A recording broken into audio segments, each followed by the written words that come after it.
మహబూబ్ నగర్ గ్రామ పంచాయతీ ఎన్నికల నేపథ్యంలో పోలింగ్ ప్రశాంతంగా కొనసాగేందుకు అధికారులు ప్రత్యేక చర్యలు చేపట్టారు. వివిధ పోలింగ్ కేంద్రాల దగ్గర భారీ బందోబస్తు పోలీస్ శాఖ ఏర్పాటు చేసినట్టు జిల్లా ఎస్పీ జానకి తెలిపారు. మొదటి విడత గ్రామ పంచాయతీ ఎన్నికల్లో 130 పోలింగ్ కేంద్రాలను ఉన్నట్టు అధికారులు తెలిపారు. జిల్లా అధికార యంత్రాంగం కూడా అన్ని ఏర్పాట్లు చేసినట్లు వెల్లడించారు.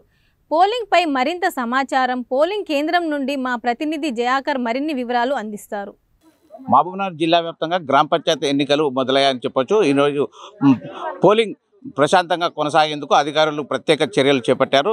అదేవిధంగా జిల్లా ఎస్పీ జానకి ఆదేశాల మేరకు జిల్లా కలెక్టర్ విజేంద్ర బోయ ఆదేశాల మేరకు ఇక్కడ అధికారులతో పాటు పోలీస్ యంత్రాంగం కూడా పూర్తి స్థాయిలో భారీ బందోబస్తు ఏర్పాటు చేశారని చెప్పొచ్చు.